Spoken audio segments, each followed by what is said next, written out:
బాగానే ఉన్నాయి అత్త చిక్కుడుకాయలు. సూపర్ ఉన్నాయి. ఇవి లేవు అక్కడ గుంటూరులో చిక్కుడుకాయలు లేవా? ఇలాంటి రాట్లేదు, డబ్బలు వస్తుంది. డబ్బలు లావుగా ఉన్నాయి. చూడు బయటికి ఏమో బాగుంది. ఎంతలా ఉంది అత్త? చాలా ఉంది పురుగు. అన్నిట్లో పురుగులోనే చూడమ్మ, గింజల్లోనే ఉన్నాయి ఎక్కువ. ఎక్కువ మందులు వేసినట్లేదేమో. మందులు అయిపోతే నయం కదా. మందులు వేస్తే పురుగు ఎందుకు ఉంటుంది ఇట్లా? అంత ముందు నువ్వు చెప్పనప్పుడు ఇట్టా ఇట్టా చేసి వండేసేదాన్ని. అయ్యో, చెప్పిన కాడి నుంచి ఇట్లా ఒలిసి బాగుంటది కూర. ఆనియన్ కట్ చేసుకుంది, 2 పచ్చిమిర్చి కట్ చేసింది. టమాటాలు అయితే ఇన్ని టమాటాలు తీసుకుంది. ఏం చేస్తున్నారు? కూర చెప్పండి. కూర చిక్కుడుకాయ టమాటా కూర అన్ని కలిపేసారా? అంతే. కొంచెం వేయాలి, కొంచెం ఆవాలు వేయాలి. ఫస్ట్ మినపప్పు వేసారా మీరు? మినపప్పు, ఆవాలు, తర్వాత జీలకర్ర. మినపప్పు మాడిపోదత్త? ఇలా తిప్పుకోవాలి. కొంచెం ఎర్రగా వచ్చేదాకా వేసుకున్నామంటే ఎండుమిరపకాయ, కరివేపాకు ఏదైనా వేసుకునే వాళ్ళు వేసుకుంటారు. వేసేస్తున్నాం. ఎక్కువ మాడితే చేదు వచ్చింది.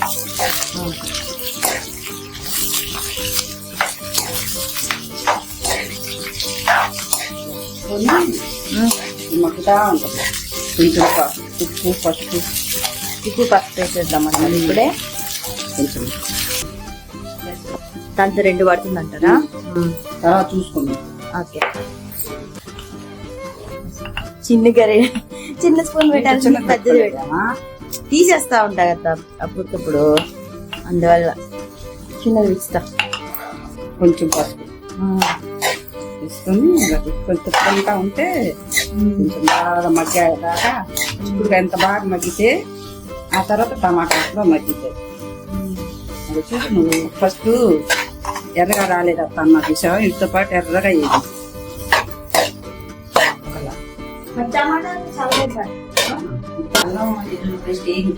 మీరైరు మామూలుగా వేసుకోవచ్చు కదా? వేసుకోవాలని మసాలా అయినా వేసుకోవచ్చు, ఏం అవుతుంది. కానీ నేను చిక్కుడుకాయ, ఉల్లిపాయ, పచ్చిమిరపకాయ బాగా నీళ్ళు మగ్గాక అప్పుడు టమాటా వేస్తే అప్పుడు ఇది అది చాలాసేపు పట్టింది కూర. సిమ్లో పెట్టమా? సిమ్లోనే పెట్టామా? దాని పాటి కదా అవుతా ఉంటుంది. కొంచెం బాగా వడబడ్డాక ఇది వేసామంటే టమాటా వంటగదిలాగా చేసుకుంటామా? చేసుకుని అటు ఇటు తిరిగితే మర్చిపోతా. అందుకని చెప్పేసి వంట చేసుకొని కూర్చుంటా. మగ్గుతుంది. బాగా మగ్గితే కూర మెత్తగా పిల్లలు కూడా చక్కగా తింటారు.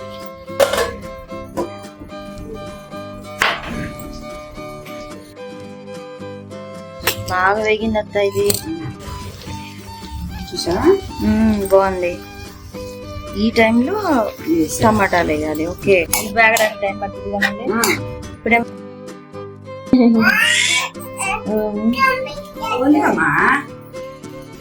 చూస్తావా?